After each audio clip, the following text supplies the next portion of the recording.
Hi, I'm Jim Lowe from highcountryflyfisher.com, and today I'm going to be tying flies. I get asked quite frequently which flies I fish in the high country, and so I decided to start a series around the flies I fish and how I tie them. Now, full disclosure, I am not a fly tyer, not in any way, shape, or form. I'm just a guy that fishes, that ties his own flies when he has time. I taught myself how to tie 25 or 30 years ago using Gary LaFontaine and Gary Borger videos. I had the fortune of being able to attend fly tying lessons by Andre Pouillons, but anything that Andy has taught me, I have probably forgotten. The thing that I picked up from Andy that I consider to be the most important thing was basically how to understand which fly tying materials to use for the type of flies that you're fishing. That is the thing that stuck with me the most. The other thing, I guess, was the proportion on dry flies, but since I don't fish many dry flies, especially Catskill style dry flies, I don't employ those skills. So that's just sort of a full disclosure.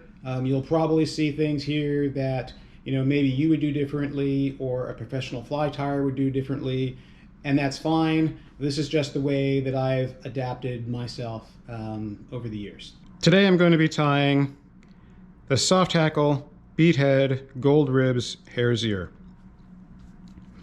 Now this is a fly that I started tying, I think probably 20 years ago.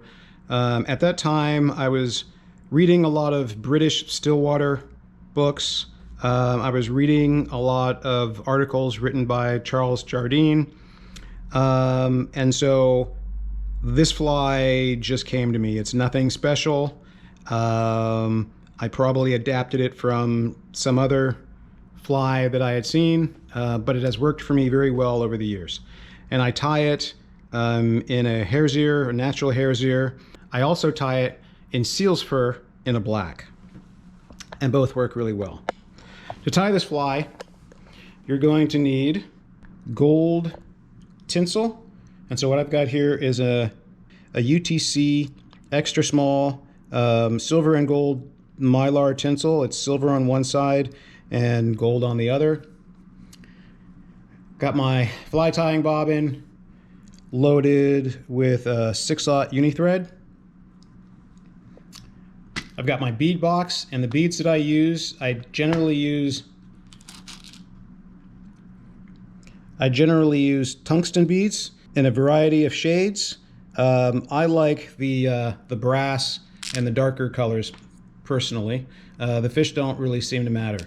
Again, they're a tungsten bead, and for the size fly that I'm tying, and today I'll be tying a size 12, I use a 5/32 bead. For the hook, I use the good old-fashioned Dairiki 730. This is a 2x long nymph hook, and I only tie this fly in a size 12. I've never needed to tie it in anything other than that. And of course, I've got my fly tying tools. In addition, you'll need a partridge cape, a hare's mask, or hare or rabbit body fur. Frankly, I prefer this simply because there's more fur and it's easier for me to deal with than a hare's mask. But you can see this hare's mask is fairly well used. This is a cape that I tanned myself some years ago, and it's still working quite well. Again, I use a Dairiki 730 in a size 12 and a 5/32 tungsten bead. First thing I do is I pinch down the barb. I always fish barbless. Not only is it easier to get out of the fish's mouth, but it's actually easier to set the hook with. If you have a proper hook set and you're keeping proper pressure on the fish, then having a barb does not matter. Okay, so once I've pinched down the barb, I thread the bead through the hook.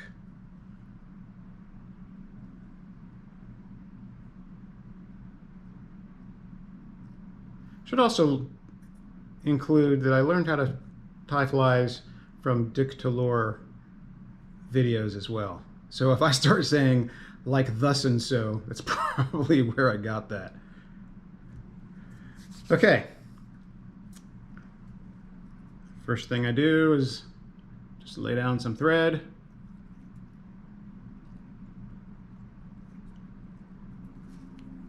Now a lot of guys, and you know, from an efficiency standpoint, a lot of guys keep their scissors in their hands. I've never had the dexterity to do that. So you know, if you want to get fast at tying this fly, then the best way to go is to set things up. So you know, pinch down all your barbs, thread all of your beads on your hooks, and then you know, sort of do things in a production fashion. I'm not that guy, so I'm going to be picking this up and putting it down.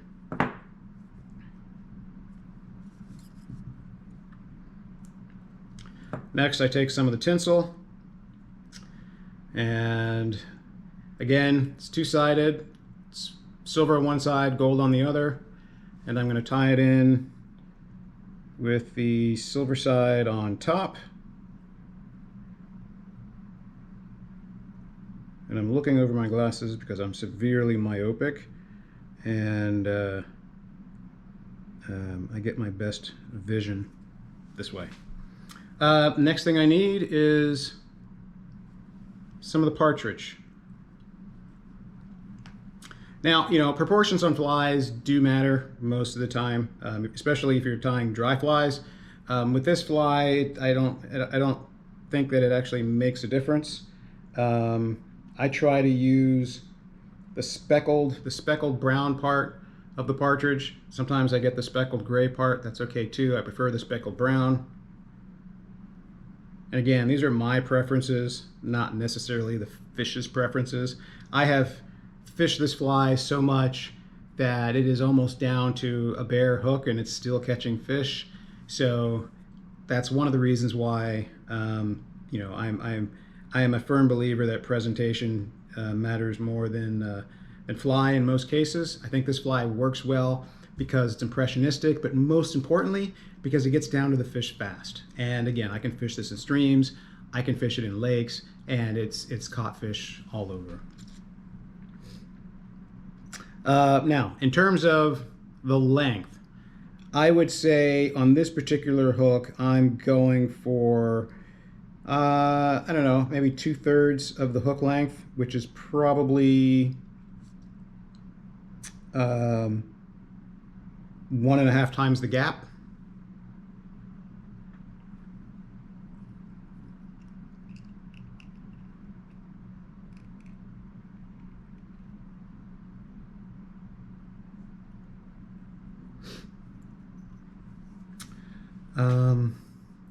And then what I'll do is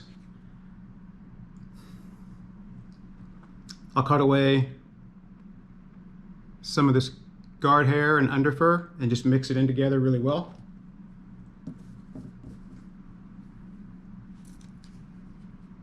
Now I prefer this being sort of on the brownish side, which is where a good hare's mask comes in, because you've got all these browns in the hare's mask. Not so much on the body. So when I'm using the body, it's going to be more on the gray side. So I'll get a little of the gray, I'll get a little of the tan, and I'll try to mix that all in. And I like having the guard hairs in. I like having that spikiness. And this is a fly that I find that as long as the body is tapered, it doesn't really matter much if you tie it, you know, chunky, or if you tie it really thin. The sample that I had up earlier, which is what I use. I keep in my box a sample of what I think the ideal is, and this is the one that I tied this, I don't know how many years ago. It's been sitting in my box, not used. And you can see this is got sort of a thin body, and it tapers up to a thick one. I don't always follow that ideal, and I've not found that it actually affects the fishing. Okay. I don't use any fly wax or anything, although I do have some. Kind of just wet my fingers and roll it on. And again, no great techniques here. You know, I know there are great techniques for putting on, for dubbing, and like I said, I just, you know, this is just what I've done over the past. It's fast, you know. I mean, there are great dubbing techniques, and you know, for myself, I just found that a lot of the techniques that I learned just took too much time for me and didn't seem to make a difference. Now, I'm sure real fly tyers would beg to differ, because there's something to be said for having proper proportions and all of that kind of good stuff. But as a guy that's just trying to kick out a fly in under 10 minutes, you know, I just do the best I can.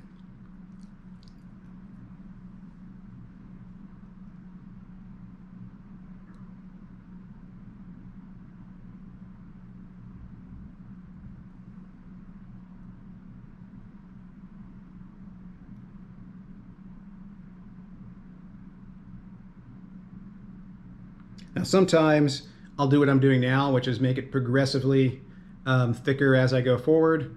Other times I'll just wrap a layer, go back, wrap a layer, go back. It just depends on my mood. And again, there are proper fly tying techniques, which I'm sure I am ignoring.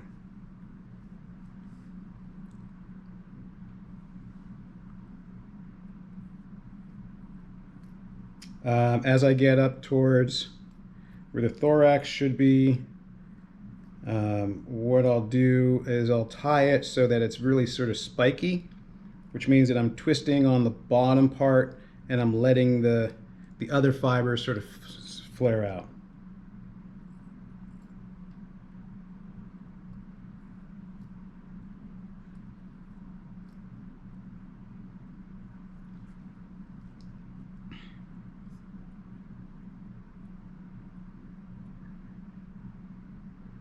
And you can see it's getting really spiky towards the end there. I like to make sure that I load that up, and what I try to do is I try to put a number of wraps in there so that it seats down into the bead a little bit, so that the bead, when it gets wet and the things tend to reduce, that the bead's not slipping down the body.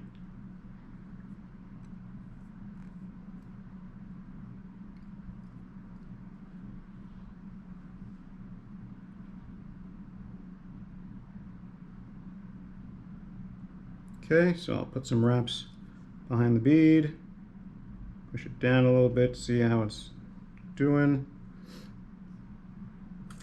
Now I will wrap the rib counter to the direction that I wrap the dubbing. So I was wrapping the dubbing towards the camera, and I'm wrapping the rib away from the camera. Or if you're looking down the fly, I was wrapping clockwise, and now I'm wrapping counter or anti-clockwise. I'm not wrapping it real tight. I'm not trying to choke the dubbing.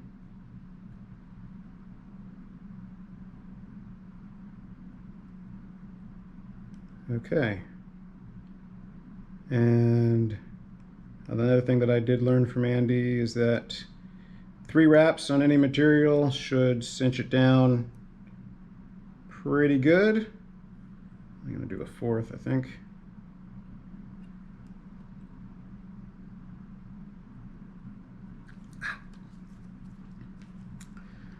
And I will cut that off.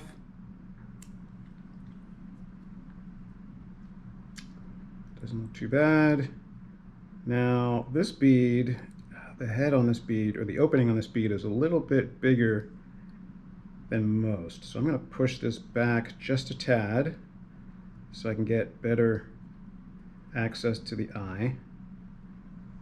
And I'm going to put 3 wraps in front of the eye before I get my hackle. And again, so I use the partridge as a hackle. It is a soft hackle fly, and I just eyeball it. You can see where my preference is in size, and I've basically used all those feathers. So you know, I over the years I've just learned to eyeball it.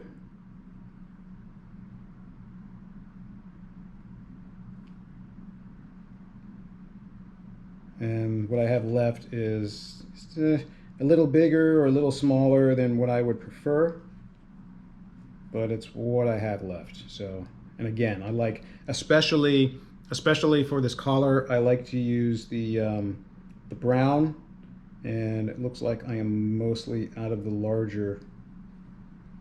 I'm out of the larger brown. So all I've got really is gray. So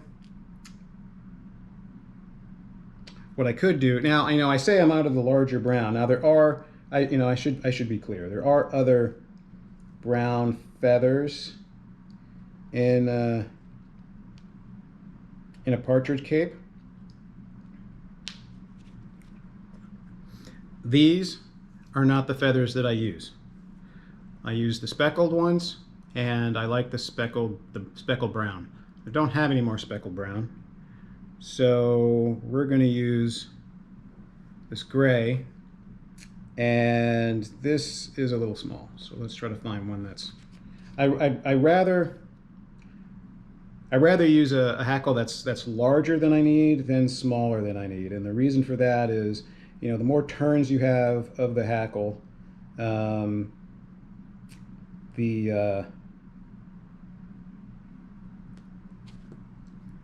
larger, at least the way that I tie it in, the more turns I have, the larger the hackle is going to be. So if I start off with a smaller one, I get bigger hackle. So what I do is I peel away what I don't need. So the fluffy material that I don't need, I peel that away, and I'll cut that off.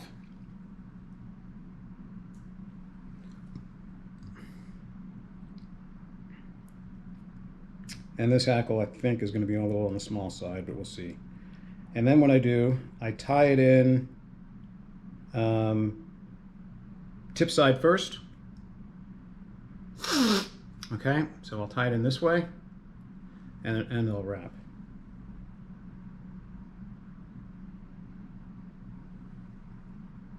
And again, there are proper ways of doing this for wet flies, and I am probably not doing it the way you're supposed to for a wet fly, but this is just the way that I've evolved with this fly. And I don't want this hackle covering the eye, so let's see if I can get that out of there.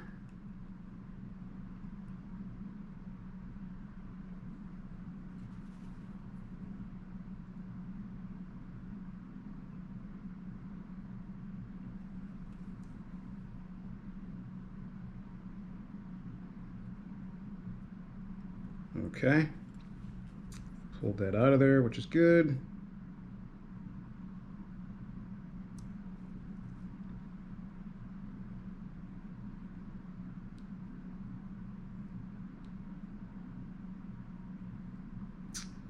Now this bead is giving me a hard time. Yeah, this bead's going to give me a hard time. I'll push that back a little bit. Okay. Now I'll take my hackle pliers.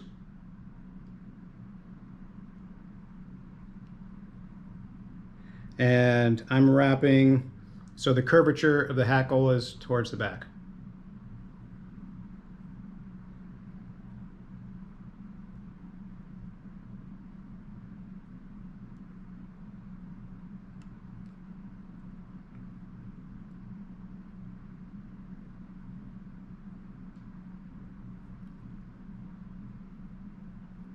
And the bead is pushing up a little bit, so it's pushing the hackle forward.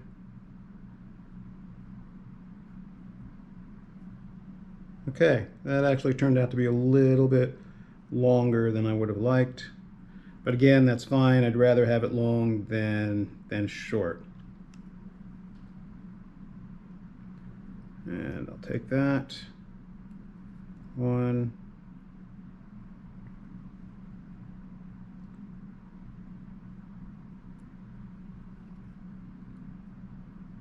2,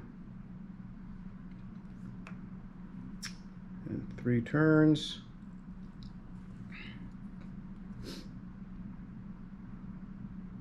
Cut off the stem. Pull the whole thing tight. Pull back on everything. I'll push the bead in just a tad.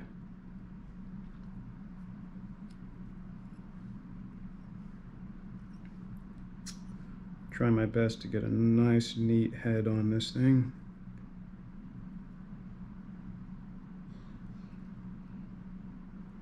Yeah, that hackle's long, which is fine. Just means that the next one I tie, I know now where it was on the cape, and the next one I tie will be better. And yes, I could have sized it. I probably should have sized it. You know, I could have taken it and,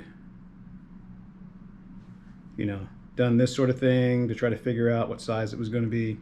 Again, you know, I don't find that actually matters with this fly. So if it was a dry fly, sure, you know, proportions matter on a dry fly, how it sits in the water matters on a dry fly. But on this thing, after 1 or 2 grabs from the fish, you know, 1/3 of these hackles aren't going to be there anymore.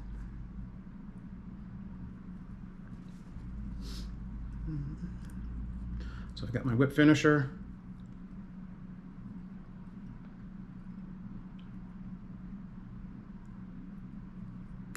And yeah, if any of Andy's students are watching, I know that he was not a big fan of the whip finisher.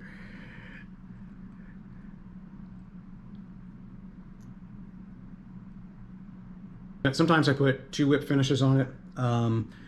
This is a really durable fly. The fish will take it all day, and I just like to give it that little extra.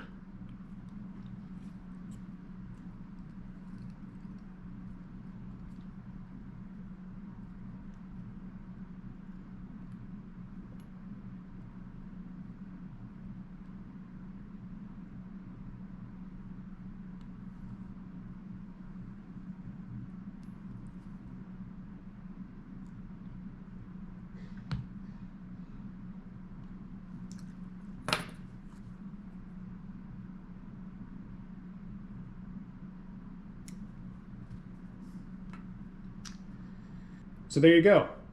1 soft hackle, bead head, gold-ribbed hare's ear.